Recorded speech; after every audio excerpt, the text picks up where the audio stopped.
regular meeting of the Acton School Board to order. At 7:08 p.m. Roll call, please, Mrs. Wagner. Ms. Joy Beers? Present. Mr. Richard Belts? Here. Mr. David Bradley? Here. Mr. Stephen Holland? Here.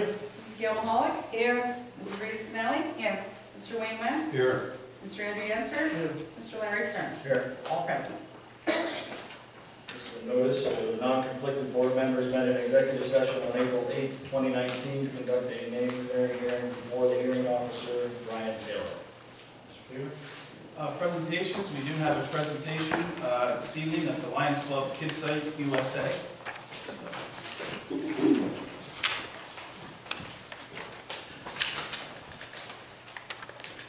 I know I was here before, but to reintroduce myself, my name is Dave Leone. I am the Lion from the Stroudsburg Club, but I am the District Kids Site Coordinator for District 14U, which covers Monroe, Pike, Carbon, and Schuylkill County.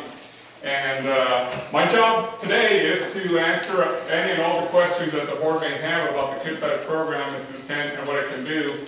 I've had the opportunity to look at the video from the last board meeting in its entirety and wanted to take an opportunity to maybe clear up some misconceptions and misstatements about the Kids Site program before I answer any question, if it's okay with the board.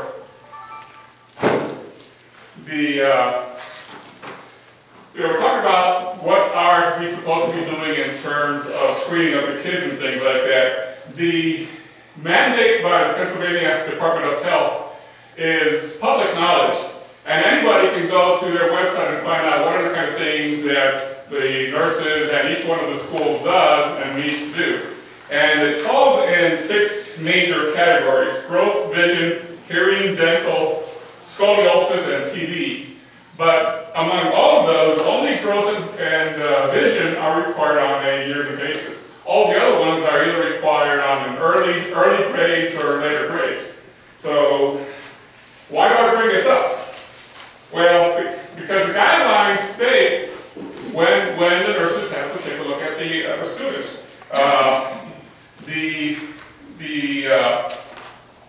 The Lions responsible for running the Kids Site program have read these. They've also read they read this, the listing. They've also read the Pennsylvania Department of Health Student Health Program and the mandates. We have read them, we've checked with the Department of Health to find out if our program is appropriate for the screening of kids. And we've discussed this with all the school nurses that we have worked with in the past. Even before we were on board, the Lions were on board with the Kids Site program, Center for Vision Loss had been doing these screenings well before us. We've only been on board with this for the last 3 years. They've been doing this for several years before us. Now, this is a listing of all the school districts that District 14U Lions have been working with. Okay? This is a listing of all the districts, all the school districts that the Center for Vision Loss have been working at, that they cover mostly Monroe and Lehigh County. This is a listing of all the states who have declared not just that the cameras are adequate, but the Lions Kids Site program is the method for screening kids of school age. Now, why does this board care? Because the Pennsylvania Health Department cares.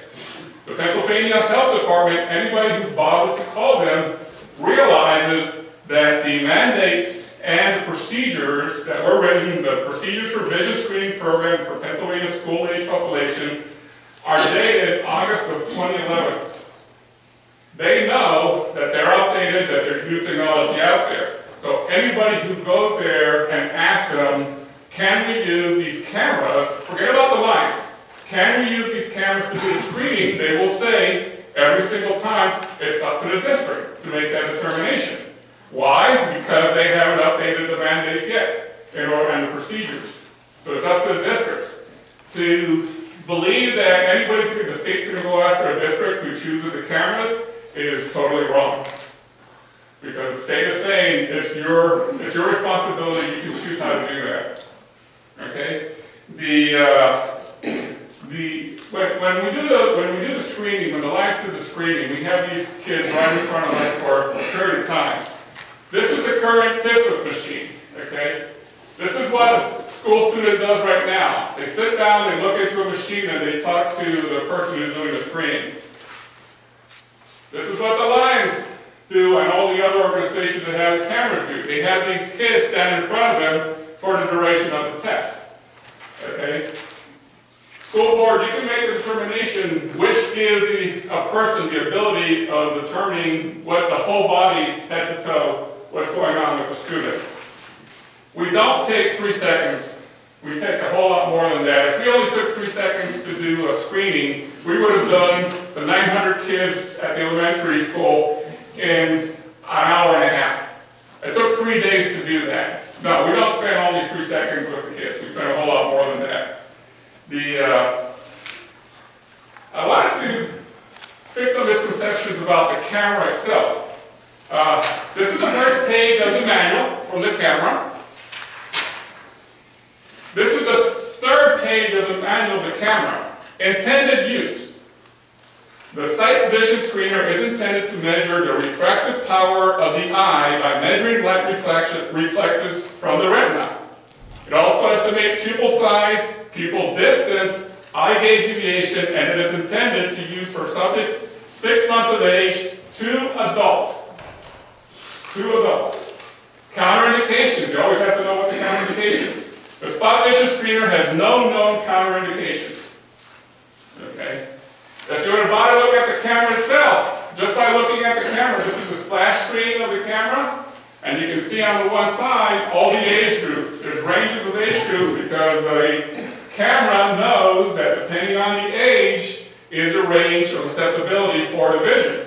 And it starts from 6 months to 12 months and moves on to different ages from up to 20 to 100 years. Now, we haven't seen a whole lot of 100-year people yet, but even the Welch-Lynn project literature shows the screening of adults. Okay? So, the letter that I sent to the board, the letter that I sent to the board on November 9th, on March 9th, showing the Lions' support for whatever decision the board was going to bring, I wanted to correct some misquotes from that particular letter. Yes, it is very true that the focus of the Lions Club and the KidSight program is kids from 6 months to 6 years of age. That's very true. That focus has 2 reasons, and I had brought those reasons were brought the last time I was here. It is an age group that nobody's paying attention to. Remember I said it's not intuitive for parents to take their 1 or 2-year-old to an eye doctor, even though they should. So we focus on that age group because nobody else is looking at them. As an adult, you know the difference between seeing and not seeing, and in the schools, they have the school nurses to help with that. So those ages are covered. Okay? But there's even more important reason to look at the young ones, and that's why we focus on that. Which is, if found in that age group, things are correctable. Especially anything that has to do with gaze deviation, things leading to lazy eye. The younger you catch them, the faster it is to go through therapies, and the therapies become more effective. So that you don't have to go through your later years as a student. At no time whatsoever did we say we would not look at that, and I stood here and said, if you want to look at the whole, if you want to screen the whole school, we would support that. So at no time did we say, although by design or by service to the community, that we would not look at the larger groups. Okay? Let's talk about the initial cost and maintenance cost. Okay? Actually, I was sort of glad to listen in on the cost of doing this thing, but I was amazed that nobody on the board fell off their chair when it was stated that the cost of the equipment was $7,500 and the yearly maintenance cost was $5,000. Now, who in their right mind, because I fell off the chair when I saw it, I heard that. Who in their right mind would do that? Nobody. Okay? Let's talk some real numbers.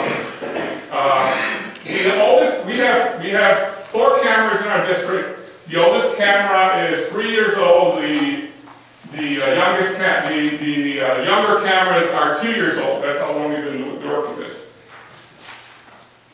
This is how much we spent on maintenance costs. Okay? This is how much we spent on maintenance costs. Over the weekend, the last weekend of March, I had the pleasure of attending the National School Board Association annual conference. It was held in Philadelphia. And the reason I was there is the Lions were invited to make a presentation and demonstrate the cameras at a session called If Johnny Can't See, Johnny Can't Read. So we were there, we heard this presentation was put together by one of the school districts in the Buckeye School District in Arizona and the Buckeye Lions Club. Okay? And I had the opportunity to ask them about their cameras. Their oldest camera is 11 years old. This is how much they spent on maintenance of that camera. It is true that there is a cost for insurance and things like that. But the Lions has a partnership with Lotolin and with Plus Optics. We don't pay a warranty, we don't pay for insurance. That is given to us because we're a charitable organization. So the cost for that is also zero. It is probably that cost for doctors to buy this piece of equipment or other people, but for the Lions it's zero. But the bottom line is, why do you care? It's not your piece of equipment, it's the Lions piece of equipment. It's our commitment to keep these cameras up and running for the community. It's our cost. If the cost was other than zero, it's still not something that you need to worry about. It's something we need to worry about. We are Knights of the Blind. We will keep these cameras up and running now and in the future. It's one of the most successful programs that our Lions have had. Okay. Now, I mentioned that I had a chance to be at the National School Board Association meeting. One of the key things that I learned from them, and one of the key things that I learned from all of these school districts that we had, is that the word partnership. There was a partnership between the school board and the Lions. There was a partnership between every single of the schools that I have worked with personally, and the district KidSite program has worked with the district. We work hand in hand with the nurses. There's a little bit different what happened in Lehighton. In Lehighton, the nurses chose not to be present when we did the screening. Every other place that we've been to, and I showed you the list, every other place that we've been to, the nurses were there working with them the whole time. Not just set up, not just check in, not just thank you for the paper and goodbye, the whole time. Every single student that we saw was seen by a nurse too. Okay? We need to set up that partnership for Lehighton too, if the board chooses to do so. Okay? There's one quote that I definitely like that I heard from the meeting the other day. We are only here to do what's right for the kids. And it's up to you folks to decide how you want to do that. Thank you. And I will now questions. I have a quick question. We were told that you couldn't come, or were told not to come at the last meeting. Is that true? No, we just didn't know that was going to be, no. We just didn't know that was going to be public. Yes, please. You mentioned that you have very low maintenance. How does it get calibrated and how often? Actually, these cameras are like your cell phone. You don't think in terms of calibration on your cell phone, you think in terms of software updates, and that's exactly what it is. We get software updates for these, when they get issued. It's all electronics. The only moving part on these cameras is the on-off button. There are no moving parts on the camera at all.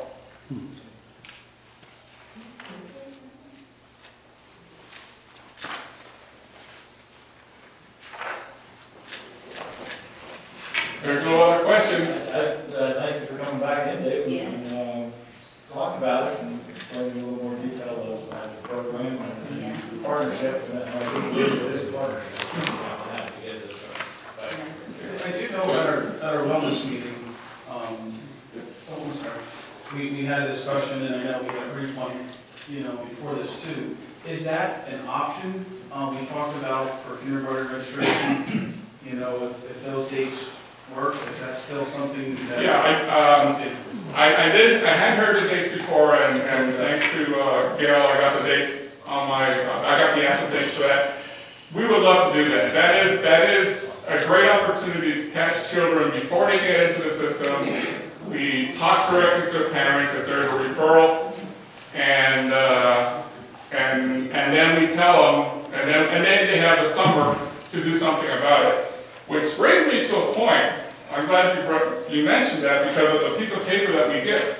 Okay, the normal way that kids are screened in the school system is you go to the TIPS machine, you get a 2030, 2040, 2020 reading, and a letter sent to the parents that looks like this.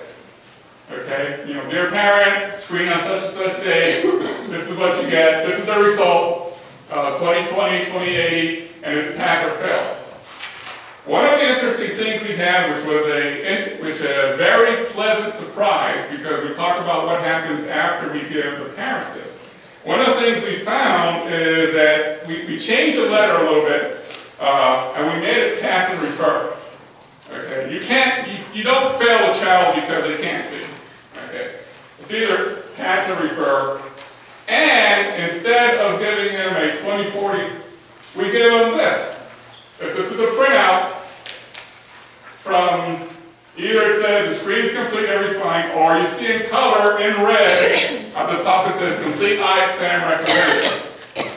So we ask the nurses and we ask the parents, if you got this letter versus this letter, which will elicit a reaction from the parents? And we found out that this one elicited a better response from the parents than this one does. And by the way, going to the doctor and saying my kid came back 2080 versus going to the doctor and giving them this helps the doctor pinpoint issues. So it was beneficial to the doctors. And we do have pediatric eye doctors within the Alliance that told us so. That these pieces of paper help them to focus in on what they need to do. Dave, can you tell me how many children they've examined so far with in District 14U? We're just over 7,400. How many of those children had issues that were not associated just with sight, but with, did you find any kids that had tumors or anything like that? Yeah, the whole concept of us getting responses back from the parents directly is an anecdotal. It's all anecdotal data. Because there's no obligation for a parent to come back to us and say, hey, I did or didn't pick a student. There are test cases that show that certain conditions lead to more than just acuity testing glasses. And one typical case is something called anisocoria. Anisocoria is different sizes of the pupils. It's one of those interesting things because it's not very easy to detect when you're looking. First of all, nurses don't see it unless they're actually looking for it because they're, with the TIPS machine, you're looking into the machine.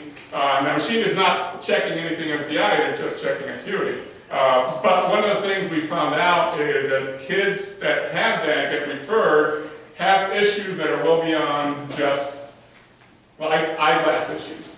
There's something else in the kid's history that warranted not just the eye doctor, but other cases. And the one typical case I heard from as recently as this conference I went to is that head trauma is one of the things that can cause anisocoria. And so whenever those come up, those are highlighted to go check. But it would be all anecdotal data in terms of anything more specific than eyeglasses. There's someone back there that has. I have a question, sorry. Sir, please. I do want to backtrack. You said about the lazy eye. Your testing, does that catch things like that? No, what it catches is things that predispose a kid to lazy eye. There's a whole series of things that can cause lazy eye, and so the typical thing it does is it looks at gaze deviation, where one eye is looking straight, the other eye is strained. So, but it catches very slight versions of that too. So that's one thing it catches. The other thing it catches is when the two eyes have different prescriptions. In an adult, two eyes with different prescriptions, an adult brain can handle that. A child's brain cannot handle that. And then that's what one of the things that's where you see a lot of kids that sort of look like this. But that's one of the things that this is catch. Yes? So what I wanted to do is, my son was in kindergarten this year, and the school provided eye exam before he was entered into the school. They did find what we noticed, that he did have a lazy eye, not when he looked at you, but when he looked up. And we found out that through their assessment of him, that he did in fact have astigmatism, that one of the muscles in his eye was stronger than the other, and it caused the eye to wander. Now, if you're saying that's something that you may not find in your testing, it's a kudos to our school district nurses for finding something like that and bringing it to our awareness. And you know, I know that now that we addressed it, it may not have been found, you know, unless it was brought to our attention. I just want to need a little bit of clarification. Sure. So I'm always concerned about legal. Yes. We said you called the state and said it was appropriate. We called the state, and the state said that it's up to the school districts to make a decision. But I'm still worried about legal. So is that approved then to replace the exams that are taking place now? That's what the board decision, the board decision can make that decision to replace it if they want to. Okay. You have that in writing from the state? Because I'm always concerned we'll come back later on. So you have that in writing that it is okay for the school board? No, they have not provided that in writing to us or any of the other nurses have called. Okay, so I don't care about the other school districts. I understand. Yeah. Okay, thank you. Sure. But you had a question. So where inside of the school code does it give this local board the authority to either use or not use this test as their exam? Do you know Yeah, if that's part of it? the conversation happened with the Pennsylvania Department of Health, specifically with the Student Health Division.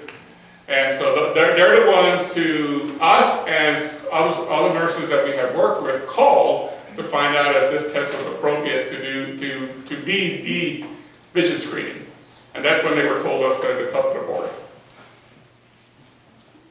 So they also felt that the board is the one with the authority to make that Right, determination. that's what they told us. To either meet the code or not meet the code. Yeah. Okay.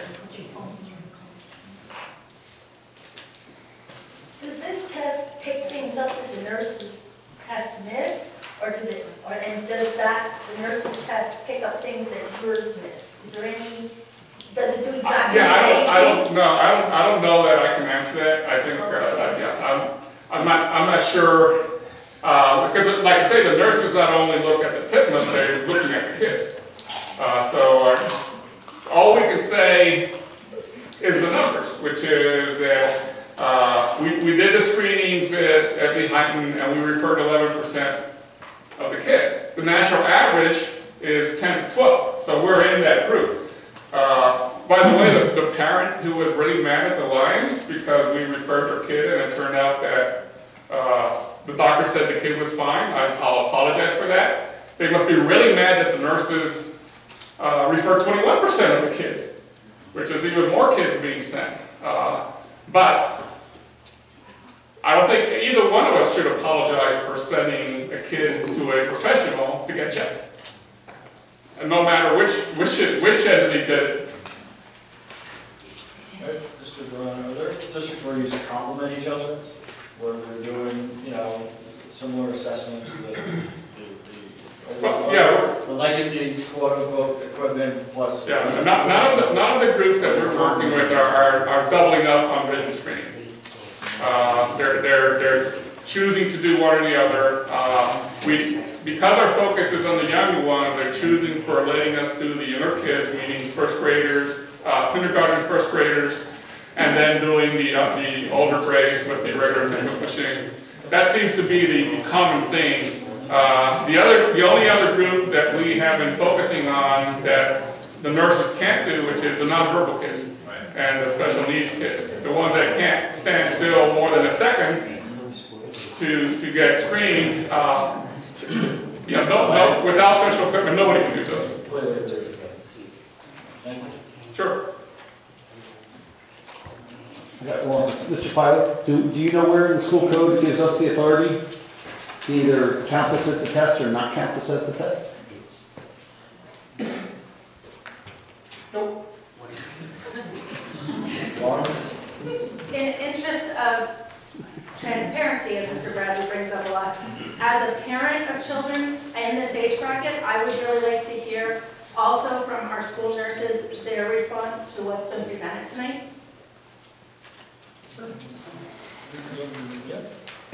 Thank you.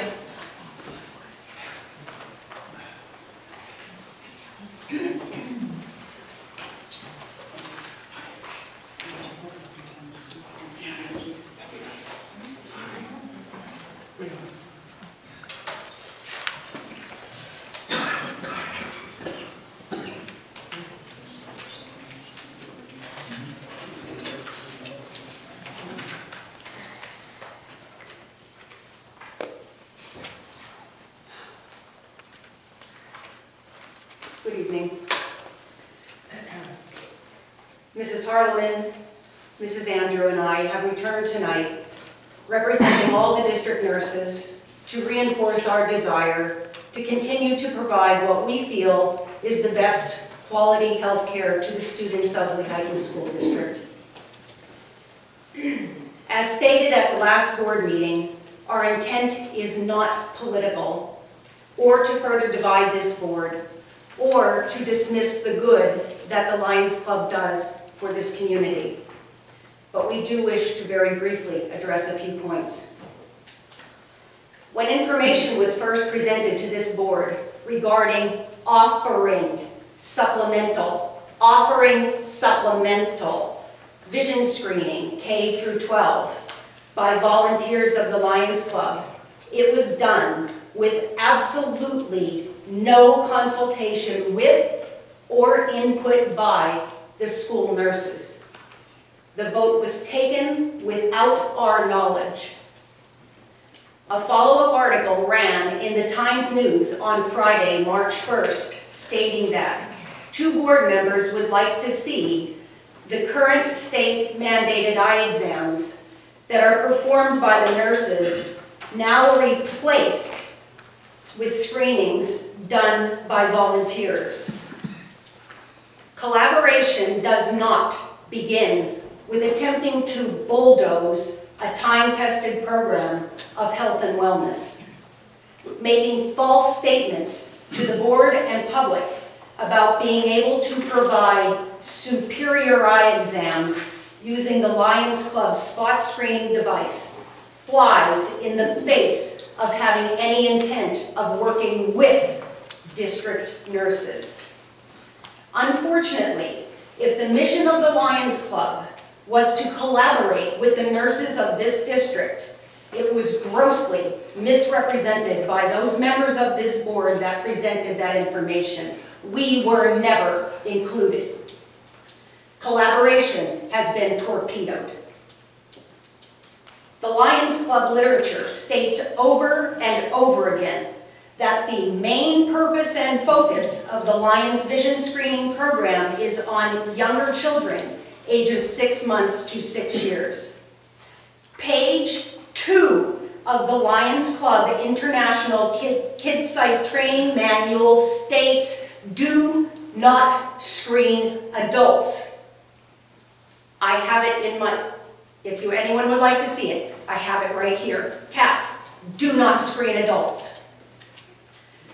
I do not believe that there would be any harm that would come to an individual, but the value of the screening decreases as the age of the person increases. Diseases of the eye change with a person's age. It is meant for early childhood detection and should be at preschools, daycares, and kindergarten registration. The Lions Club spot screening device does not record a child's visual acuity, as was mentioned, as 20/20, 20/30, 20/40, 2200. With the current screening done by school nurses, a child's near and far vision is tested, and we compare it to all their past years. That way we know when there's been a large change and a big issue. The Lions Club device also does not screen for color deficiency. Both acuity and color deficiency is a Pennsylvania state mandate. I spoke briefly at the last board meeting about the professionalism and combined 110 years of experience with our team of school nurses and over 56,000 eye exams performed over the years. When one talks about replacing school nurses doing state-mandated eye exams, every single person should be asking, what qualifies you to do this? The Lions Club issues a vision screening certification to its volunteers. I would like to share with you now information printed from the Lions KidSight Foundation regarding their certification. Lions KidSight USA Foundation Vision Screening Certification. Lions Club members often seek certification so they can show they are qualified to perform vision screenings in schools, daycares, and preschools. Occasionally, there's a seminar that takes place in your area or state that can help. There are refresher videos on YouTube. Spend 2 or more hours reviewing the manual, and when you are ready, take the exam. At some point after taking the exam, you will receive a personalized certificate via email. 110 years of nursing experience. A class or a YouTube video?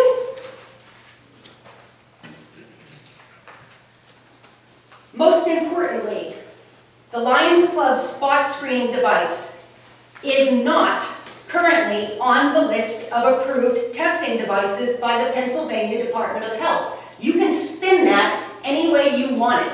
It's not approved. There is no guarantee that it will ever be approved. The device that the nurses use currently meets all state mandates and is approved for testing in school-age children. The nurses are respectfully asking that you will get all the information that has been presented and support your team of school nurses in providing all state-mandated vision screening for the students of the Lehighton School District. The nurses, in turn, support the use of the Lions spot vision screening performed by volunteers who meet all state clearances at preschool and kindergarten registration. We do value what they do. It belongs ages 0 to 6.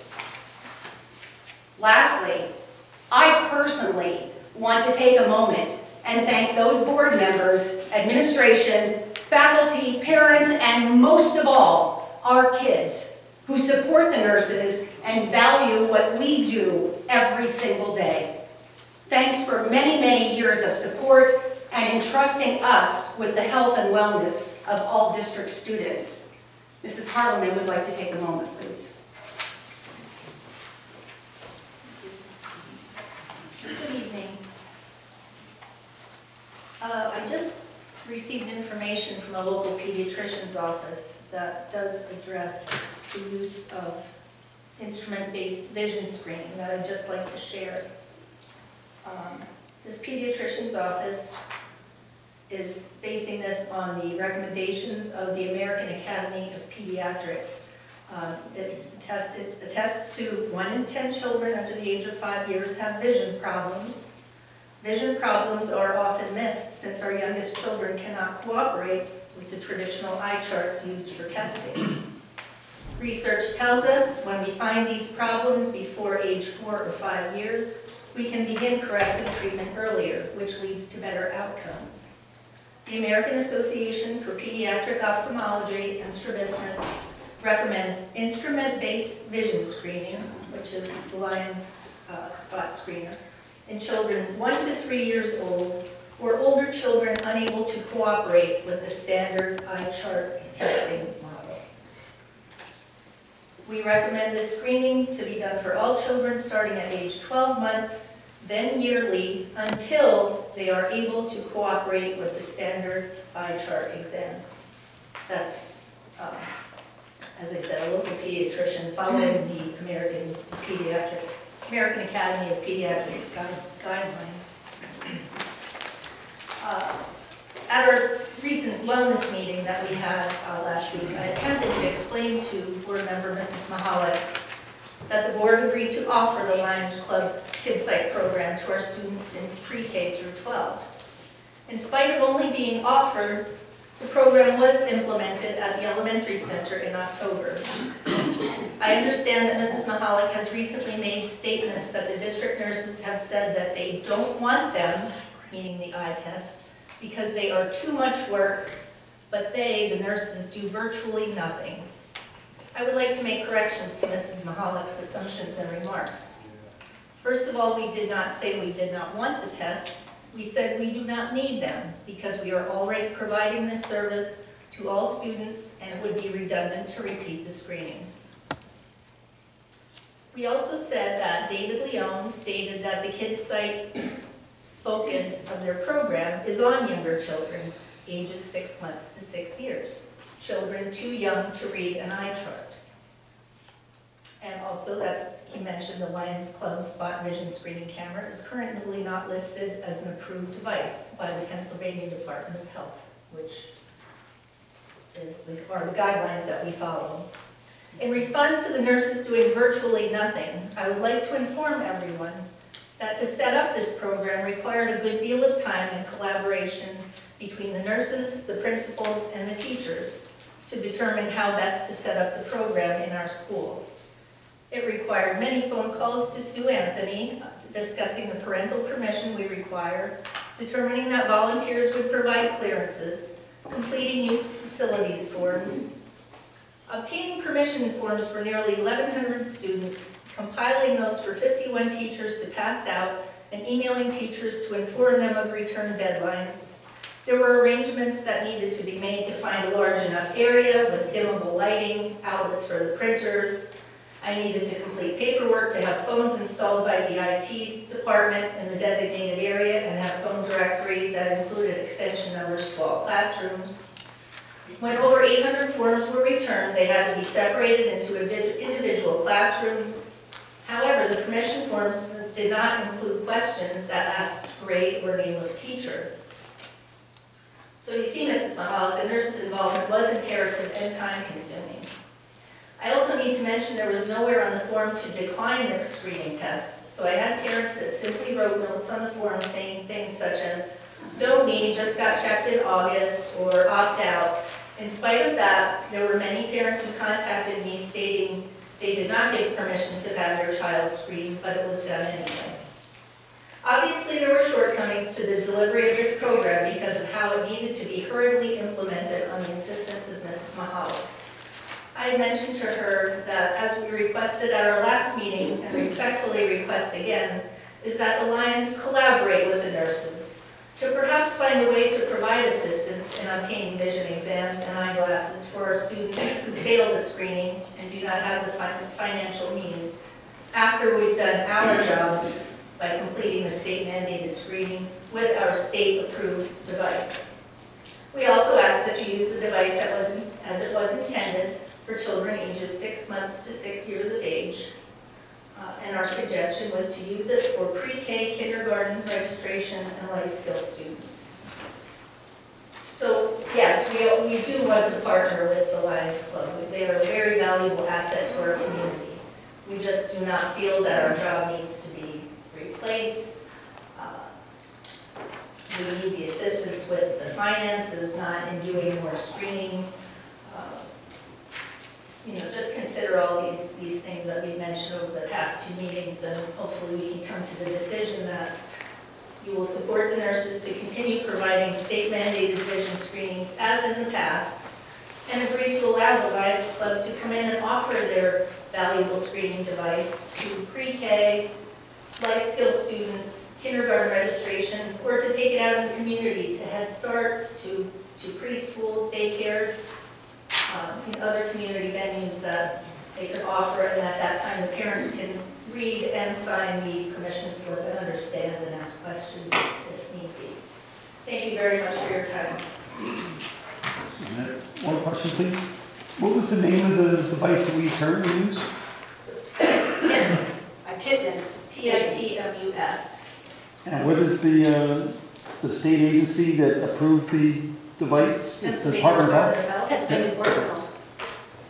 And I do have information that I printed out in regards to the cost of the screening devices and the comparisons. I didn't just make that up, so they go that in case anybody is interested. Thank you. You know, just to follow up, one more comment. This sticking point here, or what they're asking you to do, they're asking you to look at their device as being approved. We're telling you, and Mr. Leon will tell you, it is not. It is not an approved screening device by the Department of Health. Now, you can call the state, as he said. You can call the state, and they will say to you, well, if you want to use it, go ahead. It's not on the list. It's not on the list. I guarantee you that. It's not on the list, but if you want to go ahead and use it, you go right ahead. You're willing to take that chance on an audit? I'm not. I'm not using. I am not going to take my personal professional reputation and use a device not approved to do state mandated screenings with an unapproved device. No, sir. No, ma'am. I will not. Is it valuable? 100% valuable. Pick them up early. Most of the diseases of the eye that they are best, absolutely best at picking up early, you need to pick up before age 7, or it's a permanent problem. It's permanent, many times. So pick them up early. Go to every daycare. Go to every kindergarten registration. Go to every preschool. Go to the mall and screen every kid. We want you to. We don't want to have to deal with this later in a child's life and have their vision impaired forever. Pick them up. But do it early, because that's where it belongs. It is not an approved device.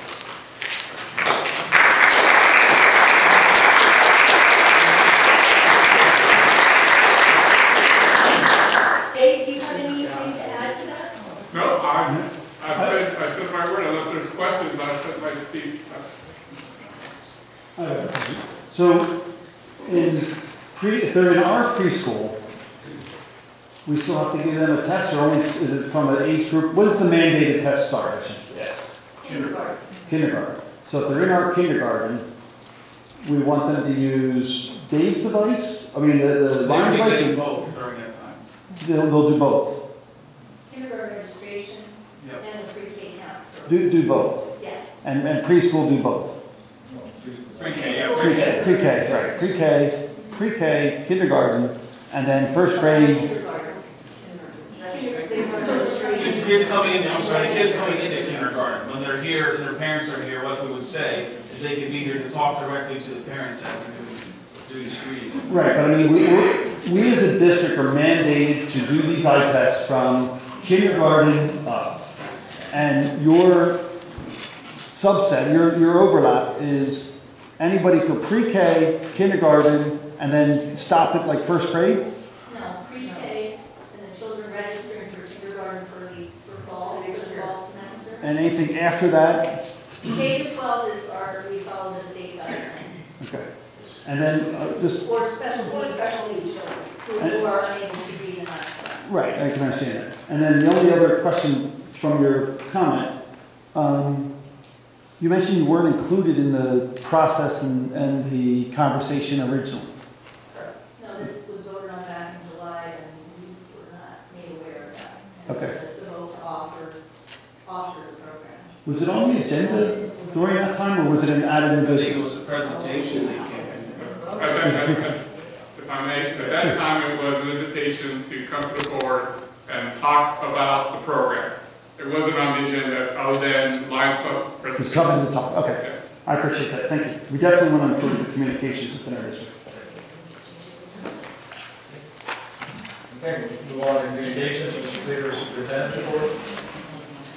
K-State, Public comment agenda. Oh, I'm sorry. Some sort of- Thank you. Public comment, Mr. Cameron. My apologies.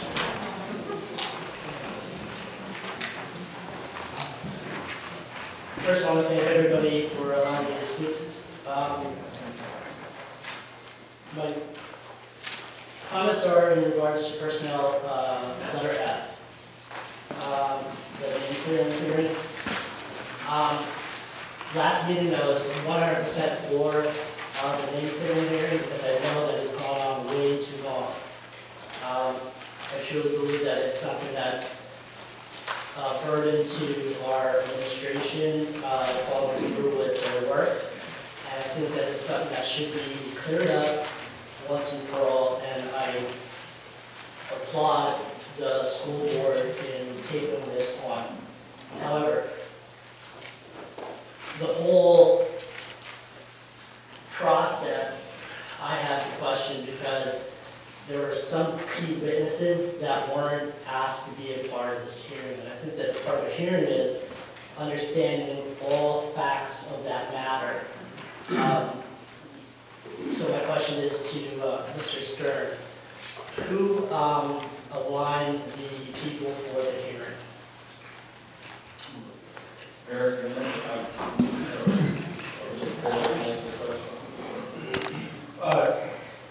Each party was responsible for bringing whatever witnesses they want, so. So who were the parties? Was it the school board? The school board was the adjudicating body. They made their So own. that's how we had the school board, okay? So it'd be the No, it's not those administration. two. No, it's not the school board. Okay, It's the administration versus Mr. Hauser. Those are the two parties. okay, so as a part of the administration, who called the witnesses? I believe Attorney Schwalk gathered the witnesses that he wanted for his case.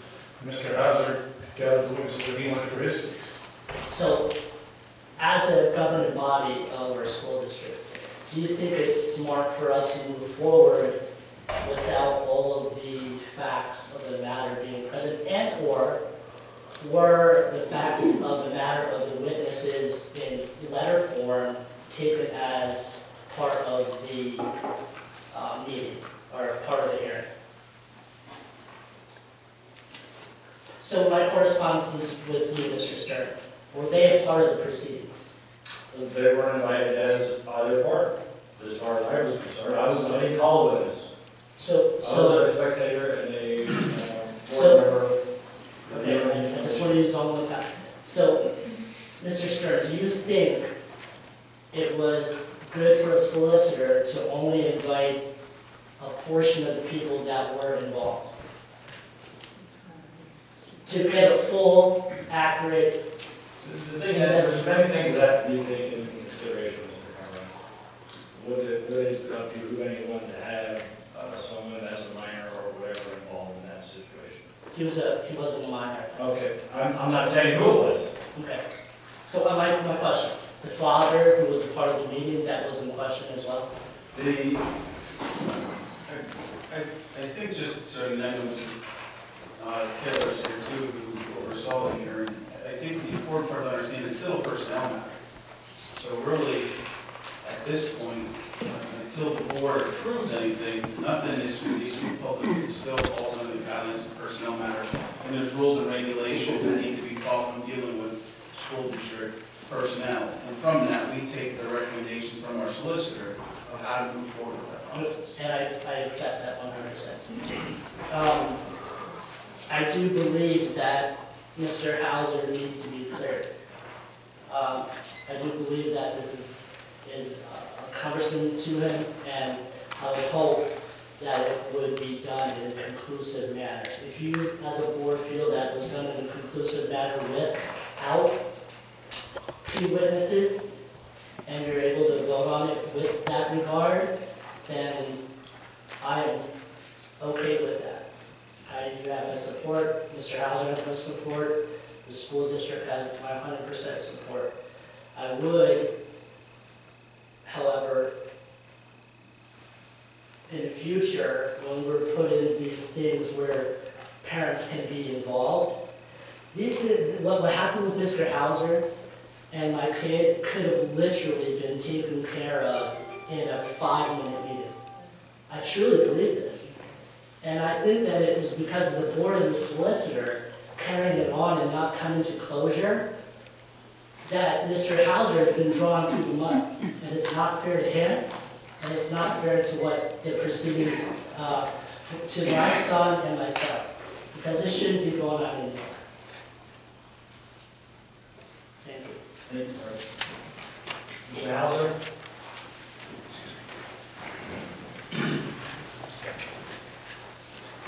Sure, I'll comment on a lot of what was just said. First, there's no way that could have been done in a 5-minute meeting, only because it was Mr. Kemmer and Mr. Bradley themselves, who over the course of the last several months have kept this going through various social media posts and things of that nature. As far as who's invited, I don't have to explain what witnesses I wanted to call, other than I will say this. This was not a hearing about a search of a student. It was well established last year by Mr. Kemmer himself that his son was searched. I'm not going to get into the specifics of that because that student has educational rights to privacy, and I'm going to respect those. However, I find the call for full and accurate information quite ironic, considering Mr. Kemmer himself has not given full and accurate information on that. I would like the whole process done as well. I would have liked the whole process never to have happened, because the whole time this happens, Mr. Bradley sits there and smiles at the chaos that ensues, and Ms. Beers sits there and nods for whatever reason. And I find this all to be part of the circus that has become our school board meetings over the last years, months and years. That being said, it's been also insinuated over social media and by board members that I called for this hearing in order to influence an upcoming primary election. This is not the case. I've been dealing with this for almost a year now. I want this done because I'm tired of it. No one can comment on what is cumbersome to my job other than myself, perhaps my immediate supervisors. Certainly no one who does not observe my work on a daily basis. I invited people to the hearing that had direct knowledge of Mr. Bradley's actions after the searches occurred. The search itself was not something that was in question. My concern was with Mr. Bradley's assertion that it was a strip search, and then there were also subsequent assertions about sexual images shared online. That was the nature of that hearing, his false and stigmatizing categorizations of my behaviors. You're going to hear tonight, because I have emails to document this, I'll just prep the room. Mrs. Mahalik is claiming that she was asked to leave the hearing. That's not the case. Before the hearing started, I was over here getting my evidence up, and Mrs. Mahalik turns to another board member and says this whole thing is a farce, and then says it's politically motivated. So when I object to her as a juror at this hearing, she then says, oh, I can be impartial, but yet admits to saying those things. And so I made a motion to have her removed. That motion was granted. I think that's pretty fair. I also have emails that this is an illegal use of funds. Mrs. Mahalik wants me to go back and pay for everything. It's an illegal use of funds. Mr. Bradley has written these emails. Mr. Bradley's claiming he was not formally invited, but yet there I have emails in here as early as April the 1st, where he's asking, how do I submit evidence and call witnesses? Then we're not going to, it shouldn't have been voted upon, but yet Mr. Bradley himself wanted to vote upon it, but then all of a sudden that went away when he found out he couldn't be prosecutor, witness, judge, and jury all in once. So let's get some facts here before that item is voted upon later tonight. I will say that I'm not going to allow myself to be questioned by the board regarding that hearing, but if there are inaccuracies that are brought up only advice of my attorney. I will clear those up as there is debate on that. Thank you very much for your time. Thank you, Mr. Howard. On to communications. Okay, superintendent's report, PSSA testing began today. The students and staff have worked to prepare for the state test, and we are anxious to see the results over the next several months. Again, we're hoping they come in early in the summer, but it seems every year they, hold back a little bit with that. I don't mean to interrupt, but I filled out the form.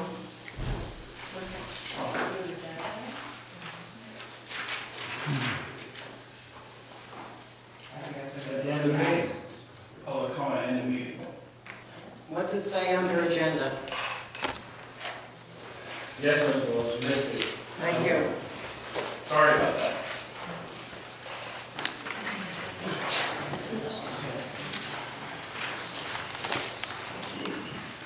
Okay, just a couple of things real quick here. Motion O under financial matter reads as to authorize a business manager to sign a natural gas-based contract, blah, blah, blah. According to your right to know file and the right to know officer's response, you have no such position as a business manager. That's what it states. I'm sorry, what is that? There is no such position in Lehighton Area School District as a business manager. So you need to rewrite that stating she is the business administrator. Evidently. It says here,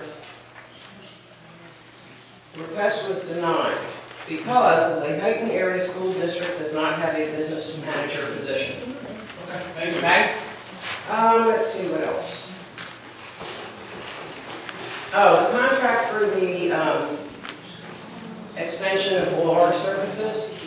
In the contract itself, page 2E1, mowing times are never to be held during instructional times between the hours of 8 a.m. and 3 p.m. at the following locations, and it states Franklin Elementary. I think you can get rid of that. Yeah, just cross it out, because there's no education going on at Franklin Elementary between those times.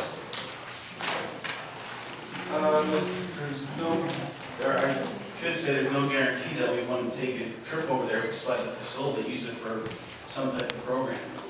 They would do nature hike, they have that small nature trail. Oh, okay. I mean, it just says instructional times. I mean, I'm sure probably 99% of the time won't be an issue, but there may be that. I would certainly hope that by the next school year it would be solved. We hope so as well. Okay, thank you. And again, I apologize for the oversight.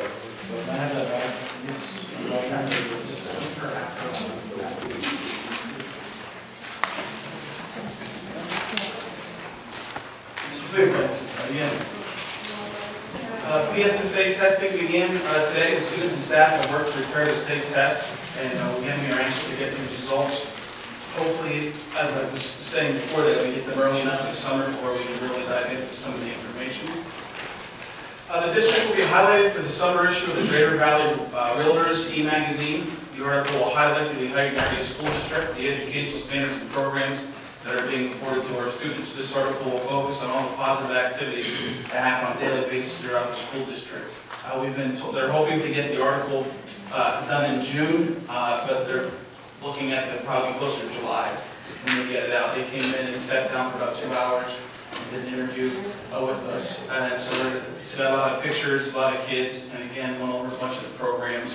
So if you just search their e-magazine, you'll see they highlighted Bethlehem School District. At the previous one, it's about a 2-page highlight they'll have for the district, and it's something that they do for all the realtors in the area for Lehigh and Garden County. A reminder, this Thursday is a makeup day, and students will be in session for a half a day. The high school, middle school will be dismissed at 12:20, and the elementary will be dismissed at 1:05. And that concludes my report, and I would like to wish everyone a safe and happy spring break. Finance report is then forward. The financial reports were sent home and also provided in your packet. We're seeking approval of the bills for the month. We're also seeking approval of the natural gas contract and the standard payment to Georgia Transportation. Thank you. Board President's report, my report will be rather short. The information from all of the three schools are in the packet, including the administration office. One of the things I would like to highlight coming up, I believe it is next weekend after the holiday, on April 25th, 26th, and 27th, and it's becoming an annual event, the Heighton Community Carnival, sponsored by the Heighton Area Education Athletic Foundation. Thank you very much. It's at 9th and Mahoney in the old middle school practice field, Thursday 5 to 9. On Thursday night at 6:30, the band will perform. Friday night is from 5 to 10, and Saturday is from 1 in the afternoon to 10 p.m. And there is music and entertainment, and the library will provide the amusements. So thank you very much. Memorial Library, Ms. Mahali. Okay, mail fund drive form should be in your mailbox in the next few weeks. I hope that when you receive it in the mail, that everyone donates to help the library with future programs and expenses for the new edition. The board is working on various grant applications to aid the capital campaign. The library director is applying for grants from the Homer Foundation. She also met with the family, which has shown interest in paying for costs for furniture and equipment for pump. The library has received a donation of $20,000 from the Lehigh Area School District. The board will discuss taking part in Heritage Days, and the Lehigh Park will take place on July 6th. The library has several programs available for children and adults, including a share card that includes access to 11 other libraries. Please check the website or stop by for more information.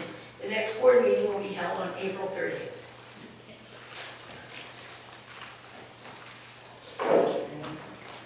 That concludes the report. Legislative Policy Committee, Mrs. Snell. Mine also is very short. On April 3rd, I attended the Spring Legal Roundup, and we discussed 18 different cases, all of which were decided by case law, not necessarily by any school code issue, as they usually are. There were too many to mention, but some of them are transgender situations, contingent IEPs, failure to train, homelessness, and so on and so forth. Also, on the 29th of April, I will be attending Advocacy Day out in Harrisburg. I have a 10 o'clock appointment in the morning on April 29th with Johnny DeCheck and Bill Heffley to discuss anything that anyone feels I should bring up to them. So let me know if you have something you want to bring up. I did, in your packet, give you the information if you care to go to Advocacy Day with me or to the meeting. The information is all there.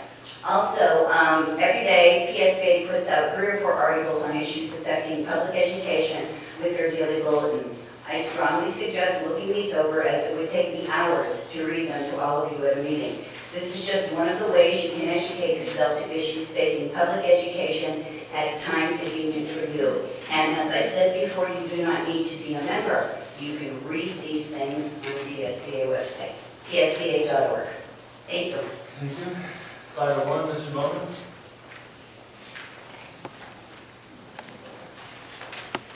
This is a fun part because you get to work with kids. April 11th, which was last Thursday, we had Spring Tile Night from 5:30 to 7:30 in conjunction with the Elementary Art Show and our book fair. The focus of the Tile Night was student engagement with STEAM activities with a focus on reading, math, and science. Students were able to have their faces painted with the help of the National Art Honor Society. Visited the book fair with a dog man, and I heard they had so many cash registers going that it was overwhelming with the number of books being sold. They visited the photo booth and enjoyed treats from the FCCLA. Parents and students admired the fantastic artwork throughout the entire building. It was covered wall to wall. Students could draw in a designated area that was on framed art on chart paper. This event was so huge that we probably calculated about 1,000 people who went in and out that night. So a huge thank you to all who assisted in some way. I had an opportunity to work at one of the stations, the STEAM stations, and we did a marble maze. The kids were focused, persistent, and the parents were very complimentary to what we were doing at the center. So it was all really great night. Mrs. Cortez and I continue to meet to prepare our presentation for the Title I Conference, which will be held at Seven Springs, and that's Monday, May 6th and 7th, not the 5th and the 6th. Our presentation will be on transitioning from a targeted assisted program to a school-wide, and we're having a lot of fun preparing. And our next Title I meeting will be held on Friday, May 17th at 7:45, and our Parent Advisory Council Tuesday, May 14th at 6:30. That concludes my report. I have one question for you, Ms. Moore. Since you were on title for the last several years, Correct. and now this year, in a completely new environment, Yes. how does that change the participation and the involvement of the community within Title I? Well, when you're doing the nights, we have more participation because the facilities condone that.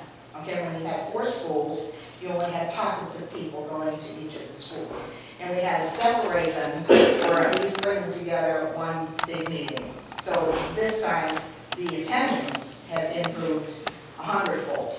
And that's part of our presentation, of going from targeted assisted to school-wide, and the facilities have enhanced the school-wide opportunities in educational improvement. Okay, you're welcome. I'd like to make a comment. I also heard from someone the other day that elementary center is busy every single day. In the evening, they have so many more programs than they ever had before. Things happening all the time, so. And I've had kids I had at school at Franklin as principal, and they came to me and they have kids now coming to school and just said the school's beautiful. We can't thank you enough. Thank you. Thank you. CCTI, Mr. Yenter? CCTI is meeting as we speak potentially tonight, so we'll have a report next meeting. CLIU, Mr. Wentz? Same for me, the CLIU 21 is holding the meeting as we speak right now, and I'll have a full report next month. Thank you. Buildings and grounds, Mr. Holland? Yes, we met on Tuesday, April 9. We discussed the tennis courts.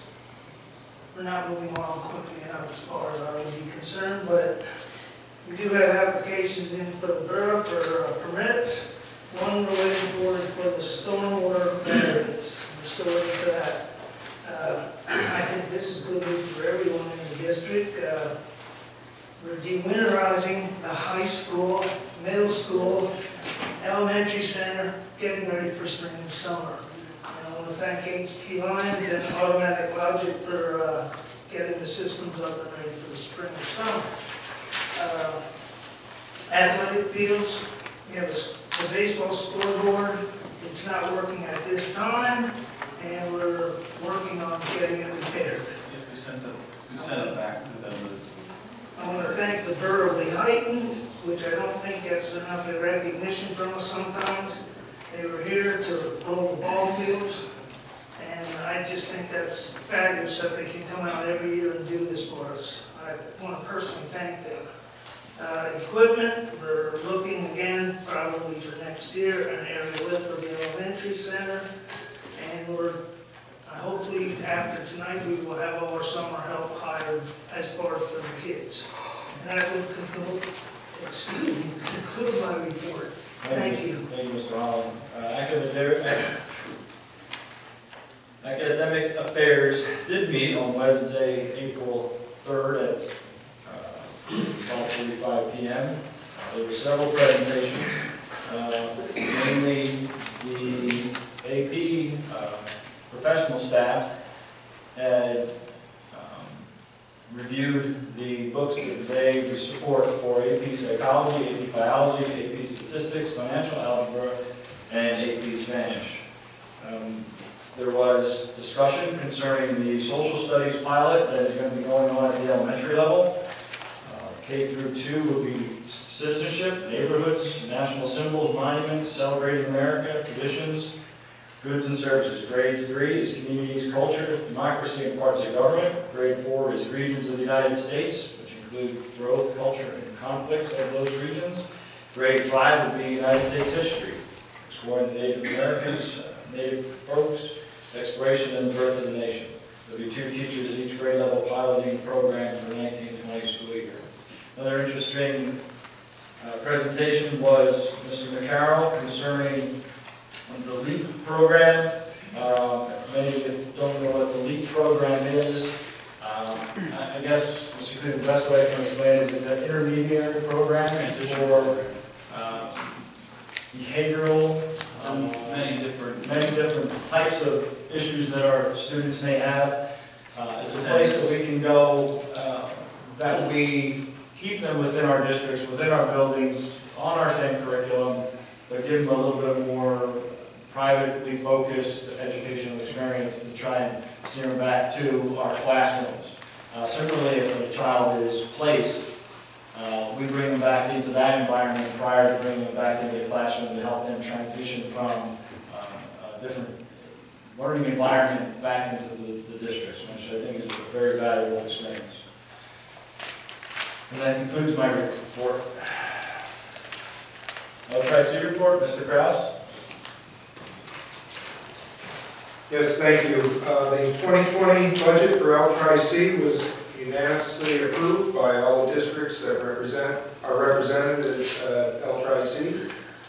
They held a job fair April 4th. They had 110 companies registered, which maxed us out, and we had 13 additional companies waitlisted to get in on the job fair. So I think that speaks volumes of LTRI-C's community engagement, as well as the strength of the job market right now. We had a great presentation on LTRI-C's placement testing from one of our current professors that was on sabbatical as part of a project. And one of the things she explained was why these exams are so important. They can reduce the time period to graduate. In other words, getting the students in their appropriate levels in your classes. It increases our student retention by challenging students. It provides a more updated assessment since transcripts can be outdated. You get students that leave and come back to LTRI-C, so this gives a more current assessment of that student. And the exam questions are much more broader, especially for math questions, than tests such as the ACTs, and PSSAs. So what she found in her project was a new system. We, in the past, used Compass, and we're going to transition to this new system. It's a lower cost, and it can easily be customized by our staff, which gives us a lot more flexibility to add those questions rather than just multiple choice questions that require more skills like the math questions. And lastly, I would encourage any of our seniors that are planning to attend LTRI-C next year to get involved with the student government. We get a lot of presentations from the government, student government reps at our board meetings, and it's amazing to see employees, the leadership skills, and the real-world competencies that these students get from being part of these student organizations. So we've got dozens of them there outside of the student government as well. And that concludes my report. Thank you. Thank you very much, Mr. Kraus. Policy Committee did not meet this month. There are the additional second readings of the last policies from our previous meeting this month, with the addendum suggested by the board. The next meeting of the Policy Committee will be on May 1st. Athletic Committee report, Mr. Wentz. Okay, we met last Tuesday, April 9th. The weather is again playing havoc with our spring sports, with the last 3 baseball and softball games either postponed or suspended. On a good note, our girls' track team is currently undefeated in league play, and we are pleased to announce some of the Carbon County senior games will be held at our middle school field. The Heighton has hosted state playoff games in 5 different sports so far, benefiting not only the school but the community, the district, and the parents' clubs. Our next scheduled meeting is set for May 14th, and on a side note, we are getting record numbers of lifters at our so-called football, whatever you want to call it, pre-season. So we're up 63 kids, I think, are lifting weights now. So that's a great number. And we thank our coaches and our administrators for, building up that program. That's it. And Wellness Committee report, Ms. Malik. Okay, the Backpack Buddies program is going strong and has been well received by the participating families. It will continue at a reduced levels during the summer. Committee members reviewed the school menus for May. Lauren noted that approximately 325 elementary students eat breakfast each day, which includes about 180 graduate meals. Also, meal counts are up in middle school and high school. Most of the students eating meals are free and reduced lunch students. Lauren feels that many more families are eligible for free or reduced meals, but have not completed an application. There was a discussion on the Lions Ice Kids site program, which provides free vision screenings using spot cameras. The Lions provide screenings at kindergarten registration this May 13th, 14th, 15th, 16th, and 17th during the actual kindergarten registration, and to provide vision screenings for preschool and life skill students. And that concludes my report. Thank you very much, and that concludes communications. Excuse me, Mr. Stern. Yes, sir. Is the Wellness Committee the Heighton School Board Committee, or is it an outside? It's like we have an like an LEA for the school board, that's the outside committee, it's not a requirement. Right, but it's an LEA, so Learning Educational Association, right? Or is We have an LEA, like we have Lori, it could be anyone for that, yeah. Yes, there's not a majority of the board members that have to make a recommendation to go do it, like our policy or finance or those type of committees. It's not one of the that has volunteers from the school district, their school teachers, their staff, there's public part of that committee. Who's the public that's I on don't it? have it, I don't have it. Gail, do you have anybody that's from the public, do you remember? No, just me. Just, well, it's you, but then staff members, okay. The rest are all staff. There may be, I'm not sure, I don't think Mr. Tagg's here, but I'm pretty sure depending on what's on the agenda, they've had community members here too, as part of it. I've never seen one. I don't know. But it's a public meeting, Yes. advertised public meeting. Yeah, yes. Okay, as a courtesy to Mr. Taylor, he has a community, I'm going to move item, section 9, item F. We're going to handle that one first.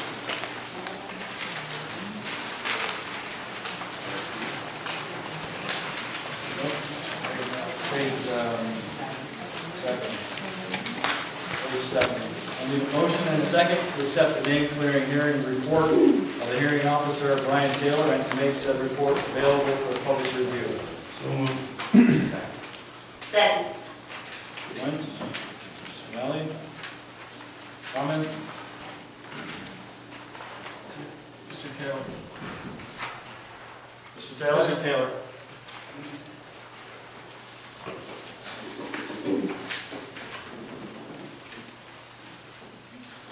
I move the motion as consideration of the review to discuss the name clearing hearing. So at this point, we have a motion and a second on the floor. Mr. Bradley has a question or wants to do some discussion, so we're going to get into Well, sure.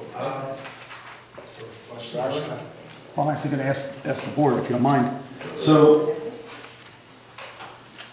as a board member, I sent in a list of questions to be reviewed. Did they get reviewed? They're not part of my FYI packet, so I'm wondering if the rest of the board saw them. Are you referring to attachment A to your letter? Yes, sir. I mean, I have some answers for it, if you'd like to hear them. Can we get them in writing instead? The board votes for me to put them in writing, I'll put them in writing. Did anyone else read these questions or see them? I saw them. Can we get them in writing? I mean, I saw them. I didn't see the responses from the... As a sub motion, and I make a motion that we get the solicitor to physically write. Do that under new business, Mr. Bradley. Well, we're in the middle. If not, I'm going to have them read. So let's just spare the time. Let's get them in writing. I make a motion that we get the solicitor to answer the questions that the board asked, or that this board member asked. You asked. That this board member asked in writing. Can I get a second on that motion, please? I'll make a second. Ms. Thank Wagner, you have that? Okay. All those in favor? Discussion? I have a comment. Yeah, I would encourage the, smile all you want. No, I just want to make sure he gave public comment because there's a new Smile all motion. you want. I have a comment on that. Again, you know, why waste time? Because if we now have to wait for these things to be put into writing, is there going to be a subsequent motion that we delay the acceptance of that report. Also, I would simply say if Mr. Bradley wanted to know more about the hearing, he would have shown up to the hearing and been here and been a part of that. Why give him something to put into writing that can be edited, debated over social media, spun, twisted, what have you? I think a lot of this was already addressed. My 2 cents. Thank you. Any other further comment? I have one comment. When I was invited to... This was on the attachment A item, Joy. Okay. So is that what you were speaking of, or you're speaking of the whole report? I just wanted to respond to one thing that Mr. Hauser said just now. He commented on Dave Bradley not being at the hearing, and it's my recollection when I looked at the email that I received from Bill Schwab telling various people about the hearing, I don't believe that I saw Dave Bradley copy on that email. 8 out of 9 board members were present. Mr. Bradley has written emails asking how does he participate in the hearing as early as April the 1st. And now magically the day of the hearing, he doesn't know about it?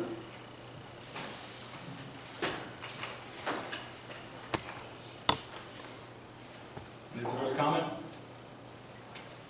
So I have a motion and a second to provide in writing the answers from the solicitor to the attachment A. All those in favor signify by saying aye. Roll call vote, please. I have a question. We would be able to discuss about. So are we entitled to what attachment A is as public? Attachment A is a list of... No, these are the ones that I'm going to answer. No, I'm just saying how many questions there are. A list of 21 questions concerning some activities around the name clearing hearing. And honestly, it's Mr. Bradley's email, so he can forward it to whoever he wants.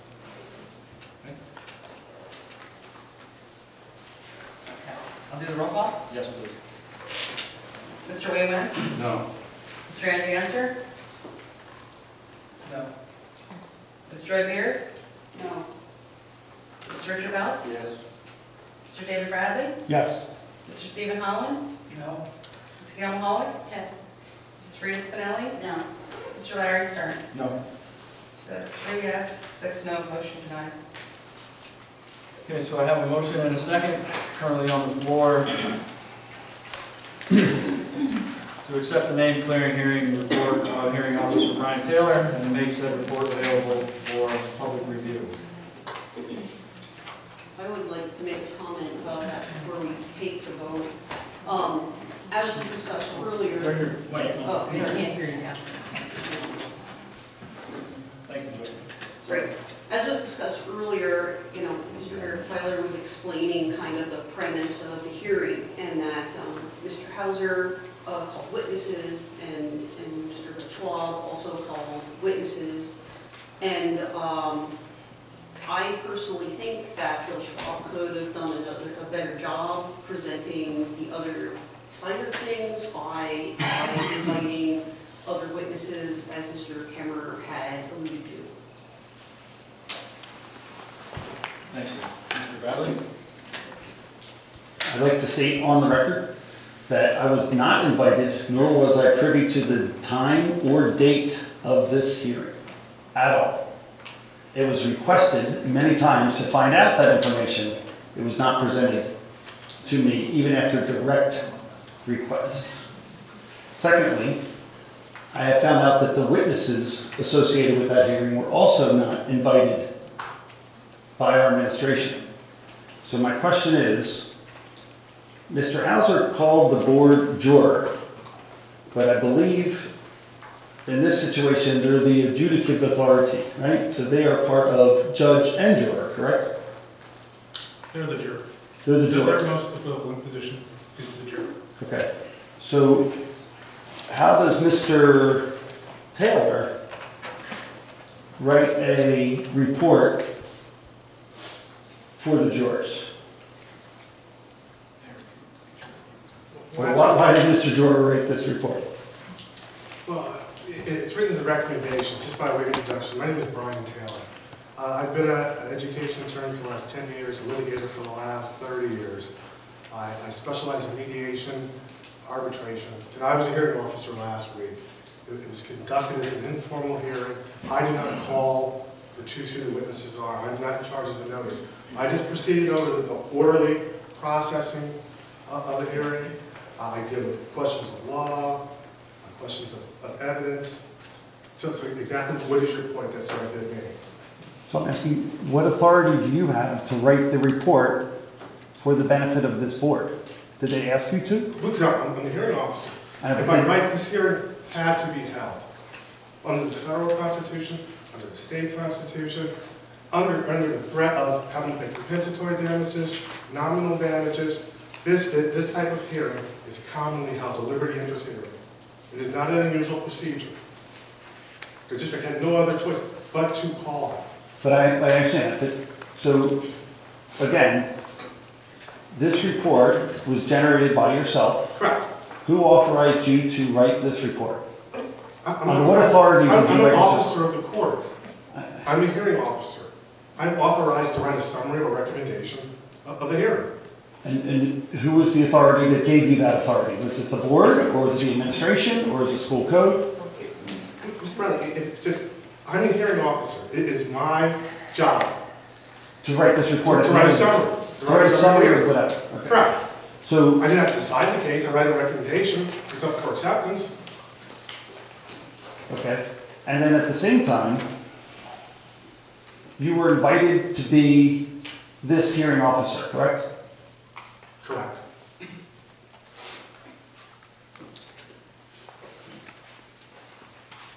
Thank you.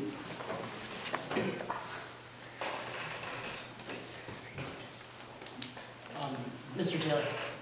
Yes. You said you deliberated over these, or ruled on many of these in the past, these type of hearings? Correct. Okay. In your professional past, how many have, in your eyes, did any of them ever have a parent a part of like this type of deliberation where it was almost directly involving a parent? Or is it typically that they aren't involved because it is a school matter like this? Well, each case is so fact-specific. It varies from case to case. In this particular situation, we have an administrator is one party, the district is another party. It varies from case to case. I couldn't give you a simple answer. So my question is, if Mr. Bradley is saying these things based on things that he experienced with the meeting, okay, which was in direct conjunction of that meeting, do you think that the people, all parties in that meeting would have been beneficial to the interview? That's not my call. I'm hearing officer. In your past practice. I can't, sometimes yes, sometimes no. It's okay specific. Okay. Yes, I couldn't give you an answer. I have commentary on that because of misunderstanding again. First, I'll address what Ms. Beers has said. Ms. Beers cannot effectively comment on what was done during the hearing because she was sequestered as a witness. She was not able to observe the job that Mr. Schwab did, with the exception of when she was called to testify. That being said, the parent meeting that Mr. Kemmerer is bringing up, again, is not the matter that was in question at the hearing. Mr. Kemmerer has established that his son was searched. He has done this numerous times in public meetings and social media over the course of the last 10 months. He had a conference that evening, which Mr. Bradley attended, and made various inflammatory remarks. Those remarks are not the basis of this hearing. Mr. Kemmerer was not present during the search. However, he and Mr. Bradley subsequently categorized it as a strip search. I would also add that the quote-unquote evidence from that is a definition of strip search that comes from Wikipedia. And the Wikipedia page that Mr. Kemmerer himself posted has over 400 edits by anonymous users on it presently. This was posted on social media for public consumption, and this was repeated by Mr. Bradley over the course of the last 10 months. My issue is not that the search happened. My issue is not the parent-principal conference that happened. My issue was Mr. Bradley's actions after all of that occurred. He provided evaluation of my job performance. He provided ways that I could improve, including in one email it was taking an emotional awareness test. And then he entered into various forms of public record, meetings such as this, board minutes, committee meetings, emails to my superiors, emails to board members, and most recently over the last week, emails asking questions about this process to the press, which should cause every employee in this district to have a cause for alarm. He entered those into public record. So he identifies behaviors he doesn't agree with. He involves himself in ways he thinks things can be changed, and then creates a record of that. That was my concern. In my opinion, and this is why I did not call Mr. Kemmerer or his son as witnesses, that part was not connected to Mr. Bradley's subsequent evaluation of that work. That's where there's misunderstanding. I'm not debating you in a public meeting, sir. I'm not. I wouldn't. My question is. Right. I was talking to Mr. Bradley, Mr. Kemmerer, apologize for that. So, real quick, the questions that were asked in conjunction to the actual search, I'm understanding that, I'm sure Mrs. Howland was asked questions about that particular incident and how it went. And because of her accounts of it being an eyewitness to the search. My next question is, if her accounts of that eyewitness search were so prudent and pointed to your deliberation of what you feel, how to move forward, why wouldn't the third party in the search have that same opportunity? And question, because we could clear things up potentially to support what Mr. Hauser is saying. Well, I understand that, but I mean, I can't go into what Ms. Howland said during the proceeding, because that's privilege that isn't the point matter. I'm here just to address the procedure that occurred, the content of the hearing. I'm not allowed to go into beyond findings. Should this be accepted and approved? So, I mean, here's my question. We've been dancing around this. I don't want to put your son up for questioning. I don't think that's appropriate either. You, Mr. Kemmerer, have made comments publicly, social media, when you're out and about, when you're here at board meetings about this whole thing, but yet the entire story has never really come out. Legal definitions of strip searches are available. Why have those definitions never been applied? I brought a few up. So why don't you explain what happened in that search? Or are we just going to go onto Wikipedia and type in strip search to Google and paste the first thing that comes up and call that your diligence and research, because that is what you did. You want this to go away.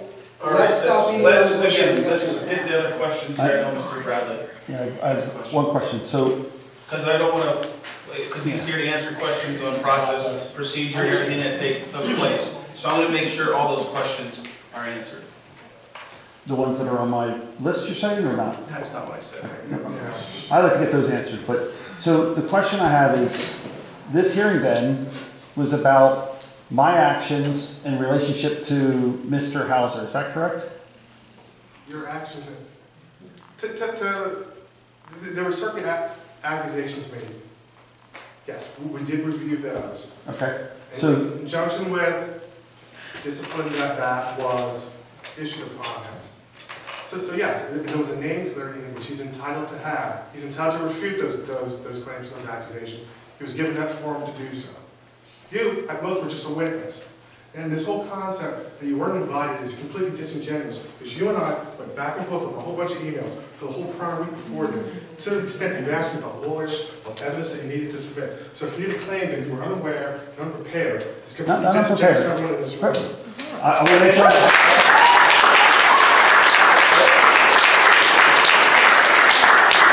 I'm not unprepared, unaware. And the reality was, we were never invited to the meeting, Mr. Kemmerer, his child, or myself.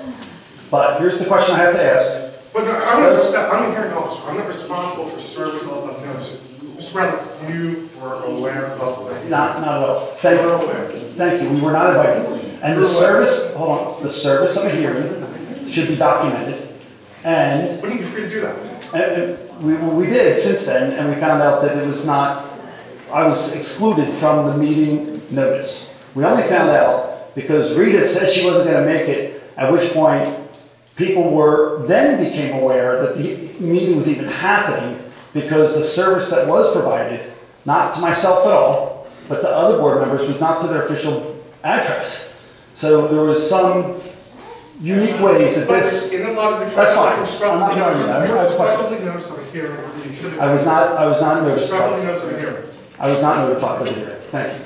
You responded to my emails about it. I wrote you a letter about it. In advance of a hearing taking place. I'm not going to argue with you. Never told the date or the time. I agree. But here's the question I have.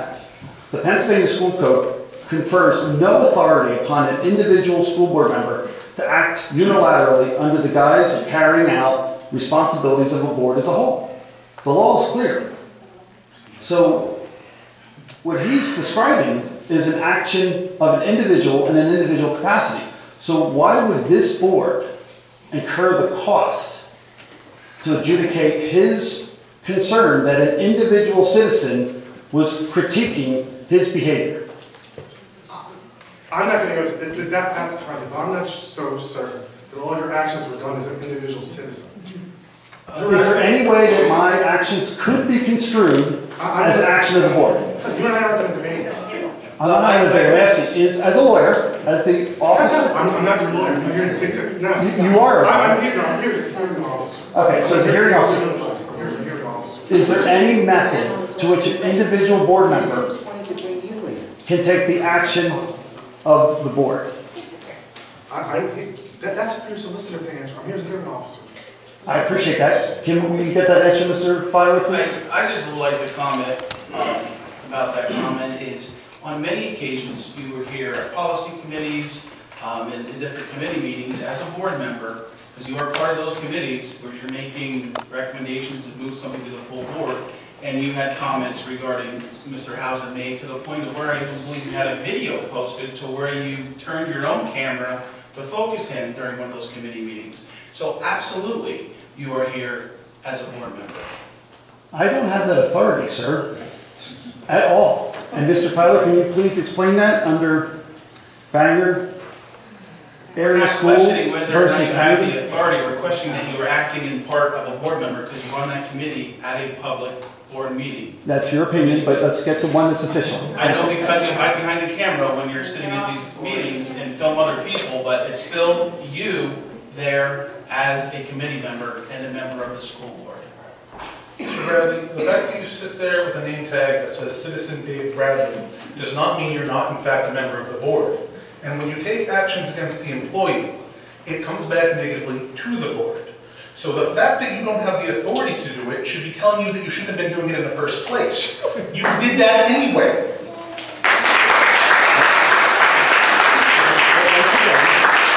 As a citizen, I have every right to review the actions of my government. And as a board member, you have a contractual obligation not to violate the collective bargaining agreements.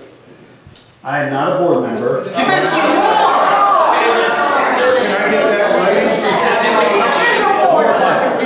There's no authority placed upon me as the board. Can we call a question, please? Thank you, Ms. Valley. Request a roll call vote on the approval of to accept the Nathan hearing report of hearing officer Brian Taylor and makes it public available, makes that report available to the public. Thank you. Motion out. Mr. Andreaser? Yes. Mr. Ramirez? No. Mr. Richard Belt? For the record, I'm sorry. I'm sorry to interrupt this. Go ahead. I would advise anybody who was a witness or did not participate to abstain. Again, be my advice, you have no obligation to follow it. Do you want me to start over? Please do. I'm sorry for interrupting. Mr. Andreaser? Yes. Ms. Joy Beers? Abstain. Mr. Richard Belt? Yes. Mr. David Bradley? I do not condone the illegal use of educational funds on illegal activities taken by a majority of this board, I won't be a part of it, so I vote no. Mr. Stephen Holland? Yes. Mr. Gil Mahalik? No, no, but that's her choice. Mrs. Rita Spinelli? Yes. Mr. Wayne Metz? Abstain. Mr. Larry Stern? Yes. Okay, so I have 5 yes, 1 no, 1 absent, and 2 abstentions. Motion carried. We'll move back to item 7, approval. This is now public. Need a motion and a second to approve the minutes of the March 25th, 2019 regular meetings. So moved. Mr. Wentz, Second. Holland. Corrections, questions on the approval of the minutes? I have one question.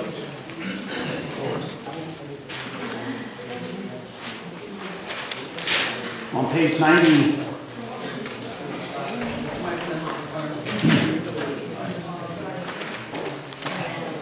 I just want to confirm that on page 94, the motion for the hearing, the vote taken was 5 to 4 against. If we chose someone other than Kings Bride, is that correct? That's what everybody remembers? Yes. Okay. And then once Kings Bride was allowed to be the officer, it went to 8 to 1, and the only difference between the motions was the addition of Kings Bride? As far as I recall, so yes. Okay. Thank you. And it wasn't an 8 to 1, it was an 8 over 1, I believe. Correct. Thank you. And I don't know what page it was on, but I just want to confirm that you at one point said you are the judge and jury. We gave 7. Thank you. Is that correct? Most definitely. Thank you. So a motion and a second on the floor to approve the minutes from March 25th regular meeting. All those in favor signify by saying aye. Aye. Opposed? Ayes have it. Need a motion and a second to approve the Hatton Area School District and the Hatton Area Middle School activity funds for March 2019 and close the vote. So moved. Mr. Wentz? Second. Ms. Spinelli? Questions? All those in favor signify by saying aye. Aye. Opposed? Ayes have it. Need a motion and a second to approve the payment of bills for March 2019, Closure Blue. General fund, benefits, payroll, debit card, food service fund for a total of $3,492,994.99. So moved. Mr. Wentz? Second. Spinelli? Questions? All those in favor signify by saying aye. Aye. Opposed? The ayes have it. And a motion and a second to approve the following reports: budget revenue reports, treasurer's reports, general fund, capital reserve fund, capital project fund, and food service fund, enclosure green. A motion and a second, please. Mr. Holland? Second. Mr. Melly? Questions? Mr. Bradley?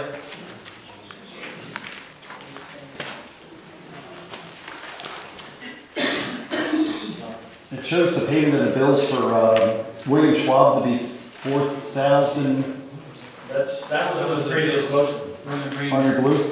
Yeah, Roman Green. Thank you. All those in favor signify by saying aye. Aye. Opposed? The ayes have it. I need a motion and a second to approve exemptions for per capita and or occupational tax per the attached list. Sorry about that. Second answer. Second. Mr. Wentz? Questions? All those in favor signify by saying aye. Aye. Opposed? Ayes have it. Need a motion and a second to approve the following summer programs. Band orchestra, grades 5 through 6, 85 hours. Band orchestra, grades 7 8, 85 hours. Band camp, senior high, 100 hours. Summer physical education class, 45 hours. High school, summer school, 60 hours. Middle school, summer school, 45 hours. Need a motion and a second, please. Mr. Holland? Second. Mr. Yancer? Any questions?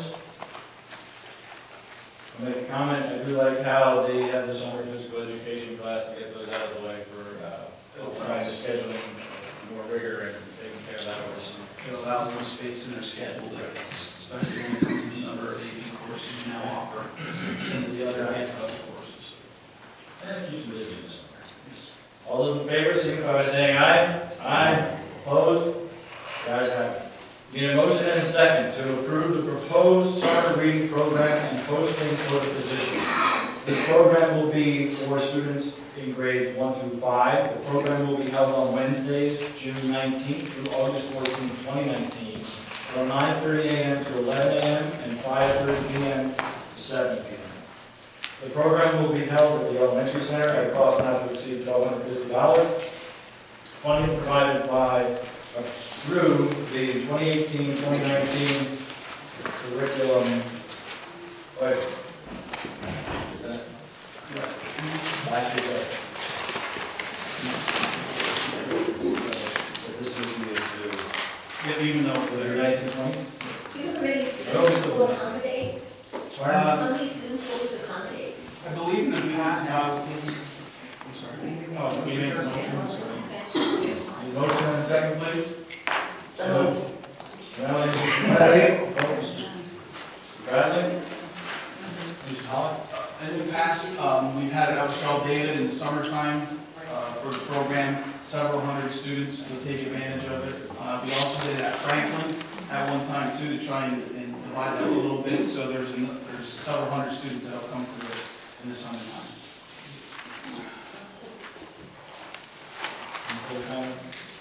All those in favor signify by saying aye. Aye. Opposed? The ayes have it.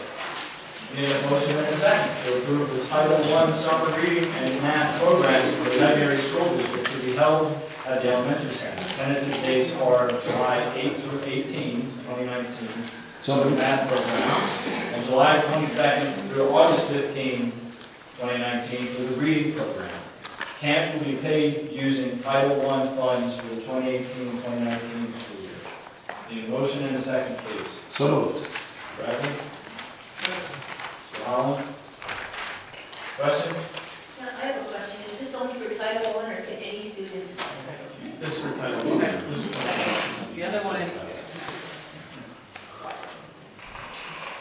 Since Title I is school-wide, it will be open to all students. basically students, and it will be probably first come, first serve. Yep. And they'll probably look at the students with the lowest academic achievement to be able to support their skills.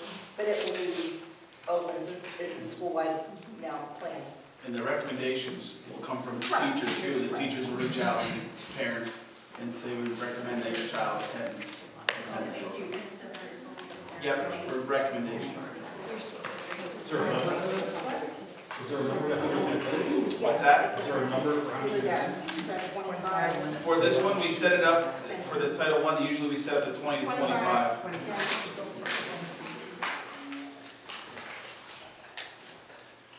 All those in favor signify by saying aye.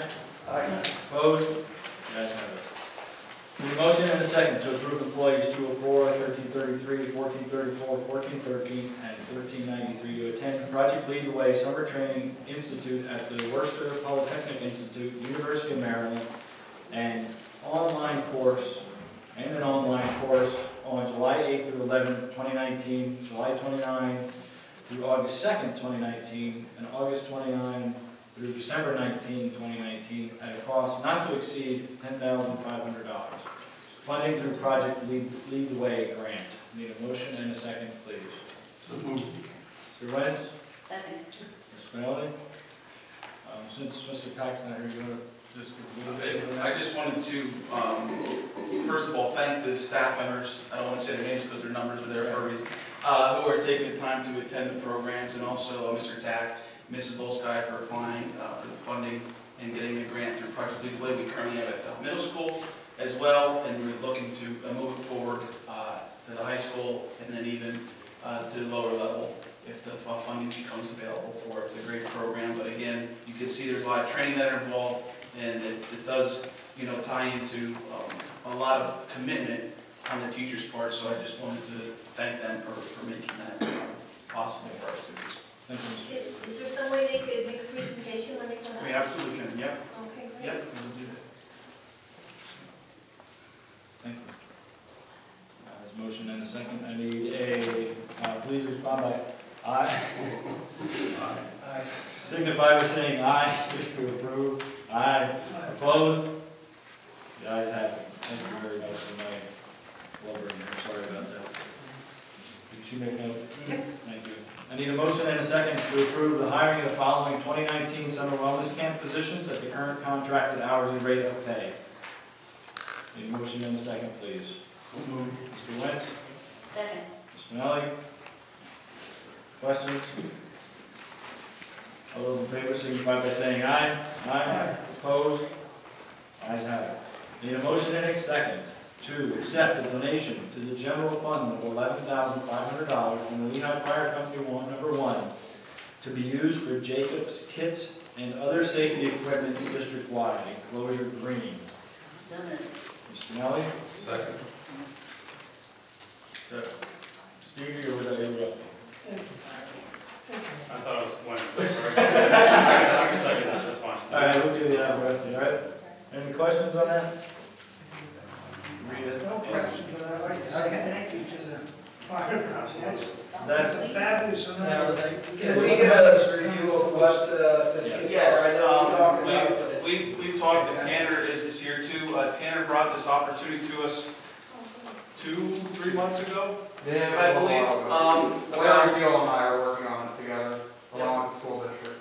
So these kits are, we're looking to purchase upwards of almost 250 kits. They're kits that will be in every classroom. And there's also, in addition to the kits, we're looking at mass trauma, I'll call them bags. Yeah, like the larger ones, 5, which would be, there would be 3 housed in the schools, also 1 at the field house and 1 here at the administration office. It comes with the Stop the Bleed kits. It's Jacobs. If you search it, you'll be able to see the bags. There's a small red pouch that comes in there. It has different types of emergency supplies there as well. And again, they came to us and says, we want to do something for the district. They took the plan back to the fire company, and we're awarded the full amount, I believe, that they requested from them. And we'll be soon purchasing, once the money is approved, purchase these kits. Once we get the kits in the bags, we would like to have them and have a bigger presentation here so everyone can actually see what the kits would look like. So it's all that I have to be, it's all that. Absolutely. Just one question, is there going to be training on how to use what's in the bag? That's part of it, yep, that's part of it too. And we're also going to be talking with the kids, and there's a Stop the Bleed program through Guy Singer that we had a discussion, and they will actually come out and do small presentations for us as well to show the kids how to use it, and the staff. You might get all about this stuff.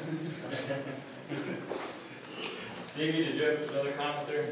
I just wanted to just say that I really appreciate what the fire company does for the school district. I think it's fabulous that the community is actually working with the school district, and we're working with them. Thank you.